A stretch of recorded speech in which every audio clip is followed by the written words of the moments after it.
Hey everybody, I wanted to do a video commemorating that A Little House on the Prairie would be 50 years old this year.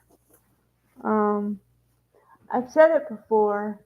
I know that some people think it was a small C show and, very, some, some people might call it unrealistic, but it's nice to be in a television series where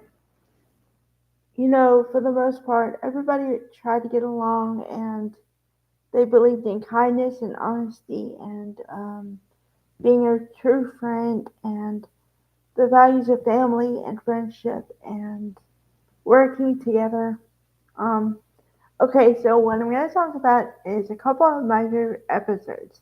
Now, granted, I've watched the series a lot. Probably I've watched every episode a lot, like a lot. So I could probably say every one of them is my favorite to an extent, but I'm gonna do the best I can and talk about a couple episodes that stand out to me as my favorites or pivotal points in the series or things like that. Okay. And I'm also gonna talk about the differences between what really happened in the book series and how they changed it for the television series. Alright, now basic facts. I think y'all know that it's based on a book series written by Laura Ingalls Wilder, and it was developed for television with the help of Michael Landon. And Michael Landon produced and starred in the show and directed a couple episodes. Alright, those are your basic facts. Alright, so Laura was the middle child, and she had I think three sisters and a brother, but the thing with her brother is her brother didn't survive. Um, he died when he was a baby, um, of stillborn. Like not at birth, but like I guess you say SIDS nowadays. Um, where he was asleep one night and he just didn't wake up the next day. And also, they played on the show that Laura was pregnant and had a boy, and she was always worried about the health of the baby boy, and it was because what her mother had gone through. Okay, so her parents' names were Charles and Caroline Ingalls, and her sisters were Mary and Carrie and Grace, and her other brother, the brother, was named Charles Ingalls after the father. Um, For dramatization purposes, of course, they added more children to the family, but this happened over time. Okay, so one of my first favorite episodes that I guess highlights the whole intention of the show is it's called The Richest Man in Walnut Grove. Now, okay, to also give you some background, there are two families that it's based on, the Ingalls and the Olsons. Now, the Olsons are better off financially. They have their own little mercantile where everybody goes for their things, like a grocery store back in the day, but you could get clothes and stuff like seeds and, tractors and whatever. Um, so this is where everybody came to buy everything. And then there was the country doctor and and then his wife was it was Nelson and Harriet Olson, but he was called Nels. And then the daughter was named Nellie, and her brother was Willie. Also, an interesting fact: Willie was played by Melissa Gilbert's brother, Jonathan Gilbert. So, and then Mary was played by Melissa Sue Anderson, and Carrie was played by Lizzie and Sydney Greenbush. Now, also, Another thing that happened a lot in the same time was that if you had a role, sometimes if you could do it, you wanted to get twins because of the child labor laws. And so if you had two, you could complete the day or have double the workers in a way to do the same role. And then, so that happened. Uh, okay, so Carolyn Ingalls was played by Karen Grassley. And then, let's see. Okay, so in the books, Mary Ingalls goes blind. And she never recovers and she never gets married or any of that. So here's another difference in the series. In the series, Michael Landon wrote that she became blind. However, they were able to find a blind school, and she met and fell in love with the teacher there at the blind school. And they got married and had a child, but the child died in a later season 5. Um, okay, so the Olsons are rich, right? Okay, so in the episode, I'm talking about the richest man in Walnut Grove. Uh, Charles gets injured, so it's up for the whole family to come together and be able to pay the bills, kind of, because they didn't have money coming in because Carolyn was a homemaker, so she wasn't working, but she could help around the farm. And the girls, if he allowed them, Mary could not be in school and work for the town, like seamstress, and help her make dresses and things for money. And Carrie was too small, but she helped pick vegetables and different things like that. So, uh, okay. So the episode goes on, and they team together. And at the end of the week, they have to pay a massive bill to the mercantile, right? Pretty big bill. And so Harriet says, "Oh, you have to pay your bill. You have to pay your bill." And Carolyn is like, "Okay, yeah, I know, but we're gonna pay it when we can, but I don't know, and I'm sorry." And she just and then Harriet gets snotty about it, but you know they do pay their bill, obviously, but a little bit shorter than they thought. Um, so kind of Harriet has to eat crow um, after giving them so much trouble about it. So the title comes from a line that Nell says. Nell says, "Yeah, I was never worried about us. We don't have to worry about monetary things. But I always wondered if my family would pull together like yours. But I'd have to say, Charles, I think you're the richest man in Walnut Grove." And Charles says, "Nels, I know I am." And then that's how the episode ends. So that's one of them. Okay, another one is where, okay, because the books were written by Lord Ingalls Wilder, you know that she's gonna marry somebody with the last name of Wilder, but you don't know who it's going to be. Unless, well, I mean, if you read the books, his name is gonna be Almazo Wilder. But you don't know when they're gonna meet. Okay, so in season 5, and this is a really funny episode to me because this is where the other characters come in. Um, the Ingalls family has now adopted a boy named Albert, who was living on the street with no family to speak of. So of course the Ingalls takes him in.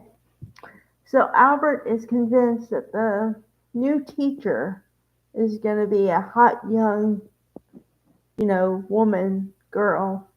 So he gets all dressed up, and it turns out that I don't know, in these days, I guess she's called a school marm, where she's not so look, she doesn't look like beautiful, but she's really smart, and it's played by Lucy Lee Flippin. She was also in the movie Flashdance for a couple scenes. Okay, so she plays the sister Eliza Jane Wilder, right? Okay, so that means that Laura meets Almanzo because he takes her to the job for the first day, right?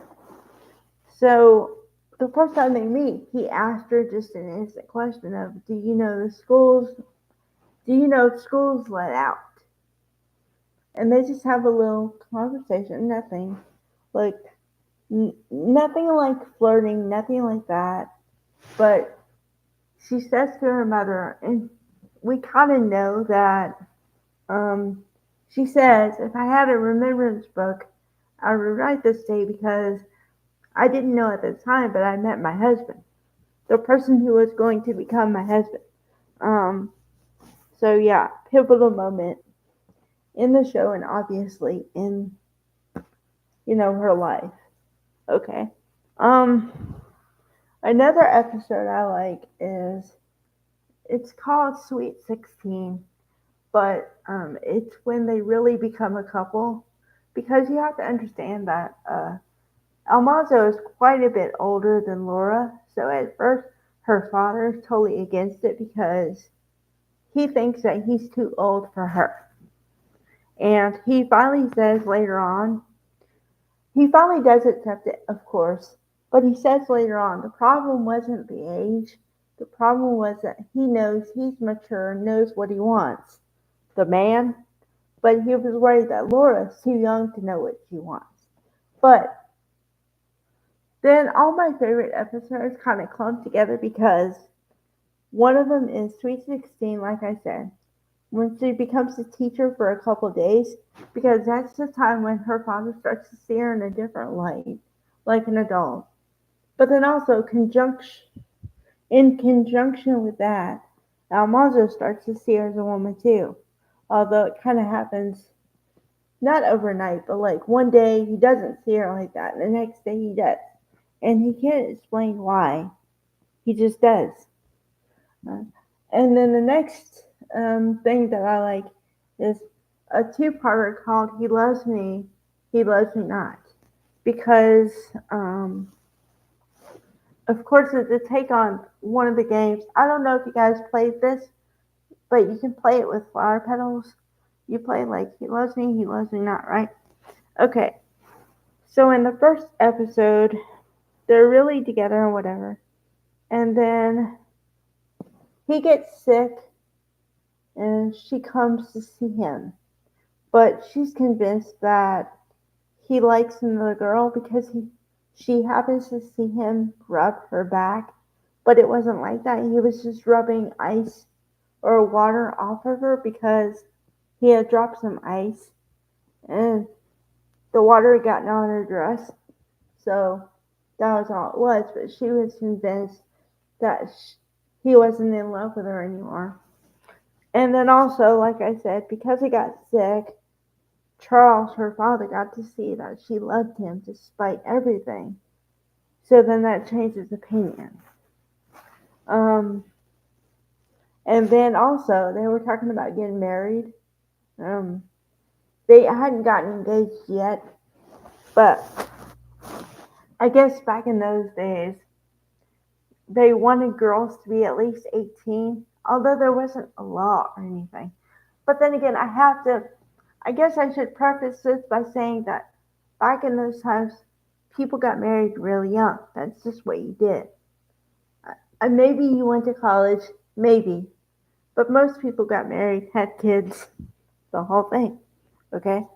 So, most parents also wanted you to wait till you're 18 because that way you're educated, maybe you've seen the world a little bit before you settle down, right? So, but they're convinced because they're in love, they don't want to wait. So he's like, no, you have to wait until you're 18. No, you have to wait until you're 18. So finally, after this, he says, okay, so here's the thing. You have to wait until you're 17 and final answer. So she got to get married when she's 17. Um, and then also in the episode, he says he picks up Carrie, the little girl, the youngest girl at that point before they had Grace, and says, "Young lady, you're waiting until you're 18." So that was funny. Okay. Let's see. Another one of them is, I guess, well, I could pick a lot for like emotional or otherwise. Also, I should talk about this one because this is when her brother dies, and she's convinced that he died because she didn't pray for him. And then they have a very emotional moment, and he says, "Don't you know I love you?" And see, the thing is that I'm not doing it justice because you have to watch it and you have to hear the tone in his voice, and he sounds like he's crying, literally in his voice, and tears are streaming down his cheeks. Also, he said in interviews that if he was crying and he didn't want to be seen crying, he'd wear a big cowboy hat and cover his eyes so you couldn't see him crying. That's true. Um, yeah. So in that one, you know, they have to find her, and then the last 5 minutes is when he comes to find her and finds her and says, "Don't you know how much I love you?" It's really a good episode. But also, like I always say, one of those, if you don't cry, there's something wrong with you. Um, so yeah. Um, let's see. I guess, well, for story's sake, the most important episode, I'd say, is when she gets married, when she actually becomes Laura Ingalls Lauder. And as usual, they made it a two-parter, so that in the first part, it looks like they're going to get married, but at the end of the first part, there's a question because he's determined to do something and she's determined to do the opposite, and they can't see that. They both want the same thing, but they're headstrong. So she gives the ring back. So you're like, oh, are they going to get married? Which, they are, but okay. So then in the second episode, when they finally, come to their differences, he runs to the thing, gets the ring, and proposes again. And then they run off and get married. So, um, yeah, that's a really good one. But for some reason, I like the two-parters. I don't know why. No particular reason. I just happen to like two-parters. Um, but yeah, like I said, all of the episodes are pretty good, except for the ones where I don't know, feels like they were trying a little too hard or adding family members. So I don't know. Um, but also, oh, now I'm going to give you a couple of facts here, just some little tidbits, and then I'll be done with the video. Okay, so number one, the fiddle that he always played was a real instrument, and Melissa Gilbert says she bought it at an auction, and she now has it in her house. Number two, um, like I said, apparently he liked working with child actors and actresses because there are a lot of people, a lot of young people on that show. Um, and also, I have to say this. I think this is the most important. Michael Landon, and I hope all the people he worked with seem to be open to anybody, any race, anything like that. because he had a lot of African American actors and actresses on all of his shows, and he talked about the way that racism is completely uncalled for. I just watched an episode of Highway to Heaven last night, and it focused on racism for a second and how bad it could be, and how hatred is not the way to go. So, um, I always admired that about him because he highlighted differences and he said, "Why can't we all just get along?" You know what I mean? So that was very impressive to me. Okay, I know I went really long on this one. I'm sorry. I won't I won't do this very often. All right, bye guys.